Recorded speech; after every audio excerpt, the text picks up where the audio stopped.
I was recently watching a video of Summoning Insight, and Monte Crispito had a quote that said, "It's really easy to get into esports scene. You just have to show that you have a brain." So this video is, and the videos like this I'll be producing in the future, are my attempt to show that I have a brain. Um, so without further ado, I give you the return of Put Me in Coaching. This video, as you can see from the title, is going to be about why I think it's a bad idea that Bjergsen was put as head coach of TSM. Um, First, I'll be talking about the coaching differences of a head coach and a strategic coach, because I think it's very important to distinguish the two. Second, I'll be talking about the upsides of having Bjergsen as a potential coach. And finally, I'll be talking about the downsides, specific general to having a player be a former player of your team be a head coach, and then the specific downsides of having Bjergsen specifically coach TSM as an organization, because TSM has specific problems, as we all know. And finally, I'll be comparing and contrasting those downsides versus the upsides, and talking about, well, obviously why I think the downsides outweigh the upsides. Ultimately, this is my advice to TSM, because unlike Monty and Thorin, I don't want to see TSM fail. I'd rather see them succeed. I want to see all NA teams succeed. So I'll start by talking about the differences between head coach and strategic coach, because I think a lot of people, even people in the scene, have a misconception about what coaching should be and is in esports. A strategic coach's role is something like understanding the meta, understanding late game macro play, having a philosophy that your team should execute, doing research on the other regions, understanding what item builds are good, and understanding champion matchups in lane. Now, when I give all these responsibilities to a strategic coach, you're saying like, whoa, whoa, whoa, that's a lot. Like, it takes analysts hundreds of hours of research to just become an expert at one of these things. Yes, strategic coach obviously has a whole coaching staff underneath them who can help with these things. One person's job might be, oh, you help X player Broken Blade with his top lane matchups, right? You look at the specific cost effectiveness of this item versus this item for 80 carry builds. You study late game Korean macro play because they're the best at the late game right now. Whatever it is, right? And frankly, I'm not qualified to be a strategic coach. I'm getting there. I'd like to be better, but it requires, like I said, hundreds of hours of watching professional play. The head coach's job is a little different. Head coach's job is primarily delegating, so making sure those people in your coaching staff work with the strategic coach in the correct way, and helping communicate the strategic coach's vision for what he's trying to get the players to do to the players and the rest of the coaching staff. Facilitating communication between the players, making sure the players know how to communicate with each other effectively, making sure that if they're having disagreements, they're doing so in a productive manner, and they're not just mudslinging or name calling or getting angry at each other, right? We have infamous players in the scene who do that. I don't think I need to name names. But a head coach ideally should be able to tame those players and make sure, or at least direct that energy into a more productive direction. They should be responsible for bringing the strategic coach's vision to the players, making the players get on board with the team's identity and the team's vision and way to play the game. And they should be responsible for being a bridge between the players and the management, so that they can help make roster decisions mid-split, such as whether or not we should bench this player, put this player in. If this player is completely out of hand, he needs to take a seat for a couple games, and we'll let our academy player play and see if we can get a little bit of a rivalry going. Maybe this player wants the job back.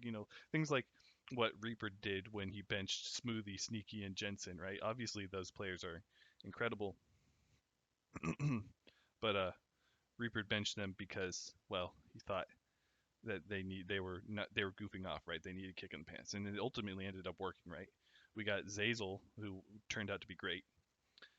and then the other players just stepped it up and started performing, and they did great. They did great for the rest of the split, and they did a good showing at Worlds. So those are the head coaching responsibilities. There's more of them, and I'm going to make a video in the future discussing the differences between strategic and head coach, and it's really a whole topic on its own. But now we'll go to the upsides of Bjergsen as a coach. One, he's a veteran, right? He's mature enough to take on that position. Two, he's respected as a team captain and as a competitor. Three, he's cerebral, right? He's a smart player. He's not the smartest. He's not known for his game sense like some other players previously were like high. Who else is a really famous example? Like going outside the LCS, Marin from SKT, things like Mata, right? Those players are really like big brain players when you think about that. But Bjergsen is no small brain player, right? He's not a smooth brain person. He's definitely got some wrinkles up there. He's able to think about the game in a complicated way. Um, he clearly has had a vision for how to play the game since day one. Uh, Obviously, TSM is memed as the jungle killers, right? They bring in all these great jungle talents and then they make them terrible. They neuter them basically. Maybe that's because the clashing ideologies between the coaching staff and Bjergsen. Now, if Bjergsen's the head coach, he might be able to make the mid lane and jungle synergy work how he always envisioned it would, right? I think I would press X to doubt on that one, but I think it's possible, right? It could be a possible upside. Um, so those are some of the things that make Bjergsen a potential for a head coach, right? He really could be the person to be the team captain energy, make the team buy into his philosophy, right? Because he's both able to build a philosophy and make the team buy into it. He doesn't need the middleman he doesn't need the middleman of the head coach behind the strategic coach because he could develop it all on his own. He could be a strategic coach and a head coach in one, right? He's played the game for more hours than any of us could have dreamed to. So that being said, let's get into some of the negatives. Primarily, the major negative is the obvious one of having players you just played with be alongside you. As far as I know, Broken Blade is out and Biofrost is out of TSM. But Doublelift, Key mainly, and also Spica are still players rumored to be on the team. Now, Doublelift has an asterisk, he might not be there, but Spica for sure. Now, why this is bad is because I'm not saying this is going to happen, I'm saying it's a possibility, right? There's a possibility that the players you played with previously will not respect you as a coach because they still see you as one of them. They see you as a player. They see you as somebody they just played with months ago. Why should they listen to somebody who was no different than them just 60 days ago, right? We'll make up a number. And they can recall back on times where they helped you with your play or they disagreed with you on something and they ended up being right or whatever, right? They remember the time you were really immature and tilted in a game, right? And especially with players that have played together for a long time, like Bjergsen and Doublelift had, they have a lot of times to look back on where like he sees you at your best and he sees you at your worst, right? So with those sort of things that happen, it can really ruin the relationship between a coach and a player, which is ultimately one of authority. The coach gets the final say, and if that's not the case, then the org is doing something wrong. Which brings us on to our specific points about TSM, specifically being a bad fit for a head coach like Bjergsen coming in from being one of their players. TSM has had a storied history of problems with their coaching staff. And I think this sort of stems from two main problems. And that's Bjergsen, or not Bjergsen, Reginald as the owner, and Parth as whatever role he's currently playing in the team, right? That's one of the ambiguities that's a problem. Now, I'm not saying that Bjergsen, or I update again, Reginald is a bad owner, or that Parth is a bad analyst coach, strategic coach, general manager, whatever role he's playing. I don't want to say that. I am saying that neither of them know how to delegate, and neither of them know when to take a step back and let their staff do their job. And this could particularly become a problem with somebody like Bjergsen becoming a head coach. Because usually when a head coach goes into the negotiations of contract, like take me for example, if I were to come in as a head coach to an organization, I would come in and they would have interviewed me and interviewed other potential candidates, and then they would say, "Well, Ned, you got the job," and I would say, "Well, thank you, I'm honored." And he would be like, "This is your pay that we discussed, blah blah blah." That whole process we've gone through, and they would say, "Do you have any requests?" Or I would say, "Well, actually, if I'm going to work for you, I do have two requests, and those would be, I have full control, or at least the final say on mid-split roster decisions, meaning I can bench players or I can kick them off the team or I can switch them with academy player, whatever it is, right? That way, if a player is, for one, it just gives, if the players know that the coach has this power, then it's a voice in the back of their head that's saying, if I don't practice well enough, if I don't show that I'm putting in the effort, then I can always be benched. And I'm not saying all players need this. Some players are very intrinsically motivated to do their job and to compete and to be the best, but some do. I'll turn the second request I would have, and this is sort of where I'm going in with the TSM being a bad fit for Bjergsen as a head coach angle, is I would want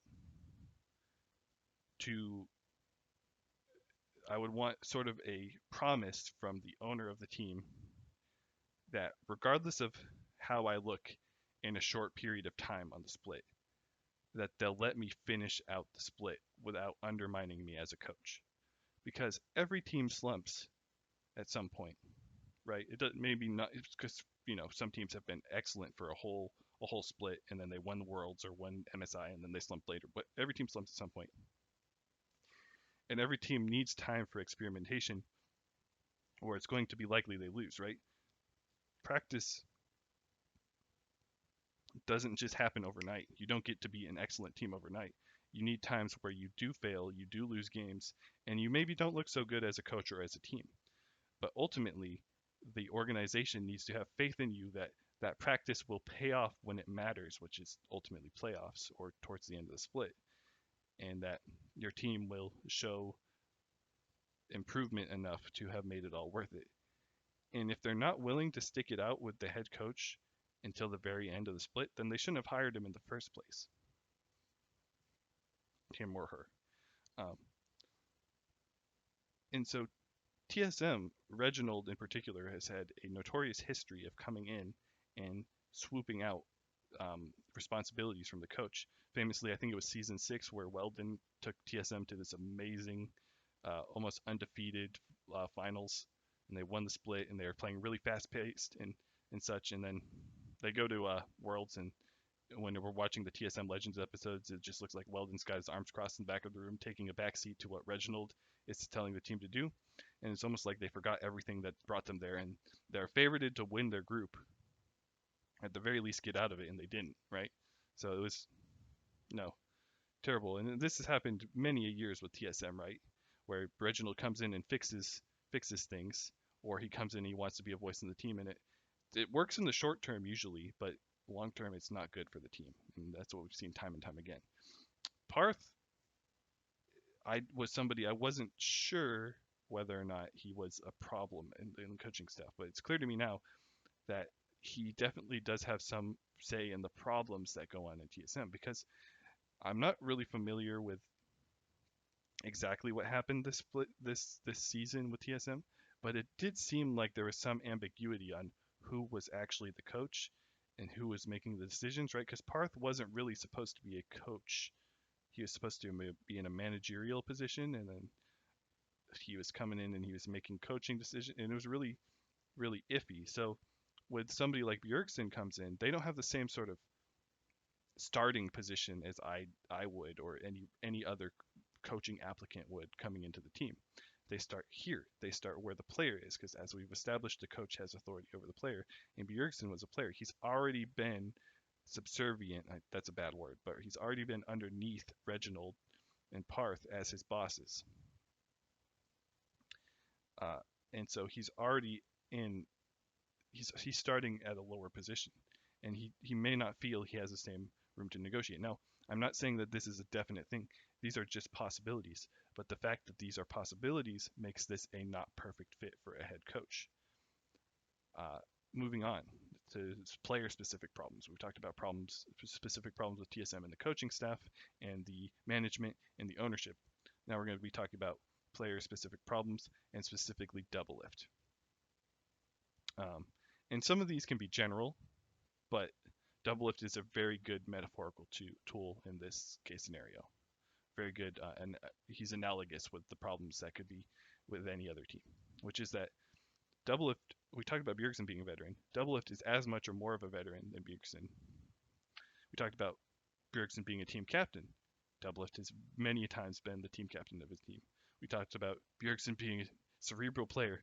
Doublelift is not quite as much of a cerebral player, but he has philosophies on how to play the game, and he has implemented them to great success. We talked about players having a long storied history with each other and seeing each other at each other's best and at each other's worst. Well, Doublelift played with Bjergsen for 3 entire years, I want to say, 2.5. That's a long time to play with somebody, especially in the span of esports. And to kick it all off, they're good friends. So this means that they start from a position where they used to be equal. They used to be co-team captains, right? Which is sort of a top dog position, right? When you're a team captain, and I think they're mature enough to sort of let their egos stay in check. But once again, that's my hope for the team. But it is the possibility that their egos are not in check. Is particularly Doublelift's in this case, and he thinks he knows better than the person who used to play on the team with him. He could say, well, like I said before, we've previously had problems with our jungle and mid synergy, so maybe your philosophy on how to play that isn't correct. Maybe we should listen to Spica. Maybe Spica has good ideas on how to play the jungle mid synergy. In fact, he was our best performing player at Worlds. Like all those things could those sort of dialogues could happen between them. Also, there's an obvious conflict of interest. And I know that if this gets put to Reddit, I'm going to get massively downvoted on Reddit, because anytime somebody mentions TSM and conflict of interest in the same sentence, for some reason, all the TSM fans don't understand what a conflict of interest is and downvote the post. But I'll say it nonetheless. If it is very easy to see this one. Bjergsen's a coach. Doublelift isn't performing well. Bjergsen's friends with Doublelift. He doesn't bench him when he should because they're friends. That's a conflict of interest. I don't want to bench you because you're a friend of mine. I mean, it's as simple as that. He could give preferential treatment, right? Like if they want to be started, if for example, Spring Split doesn't go so well for Doublelift, but Bjergsen still wants him on the starting roster because he has faith with him because of that storied history. But against his better judgment, they have a great academy player coming up. They could be buying an import, whatever it is, right? That's the conflict of interest. So that sort of particular conflict with players who've played with each other for so long, and also have fulfilled very similar roles in the team of being the veterans and the team captains and the hard workers and the respective parties, that makes it this particularly a difficult position for Bjergsen to come into as a head coach. Now notice I'm not saying an impossible one. I think if anybody can do it, it is Bjergsen because of the reasons I mentioned, the positive column, which is maturity, the captain vibe, the charisma, the ability to implement a philosophy because he's smart. All those things are positives, but the negatives, I think, outweigh them in this scenario, as opposed to just getting somebody else who could be a head coach that the players do indeed respect and is hopefully not undermined by the org. Now, I've sort of complained about the problem of Bjergsen being a head coach of TSM. I'm going to offer a solution now. And the solution is a very simple one that, frankly, I'm disappointed with Bjergsen and more disappointed with TSM for not letting him do, which is, or not encouraging him to do. It might have been Bjergsen's idea to stay with the org, but it was a bad one, and TSM should not have let it happen. And what they should have done is they should have encouraged him to coach another team. Plenty of teams would have loved to have Bjergsen as their head coach. If Bjergsen is a head coach of another team, he's the feared competitor that they always had to play against. He is known as the team captain. He is known as that charismatic leader. He is known as the veteran who is mature and older than most of the players in the scene. Um, and he's known as somebody who will have a clear idea of how to play the game. So if he goes to another organization, it's very likely that he would succeed much more with the players there. I just don't think he should be staying in TSM. This has been the return of Put Me in Coaching, and I'll see you on the next one.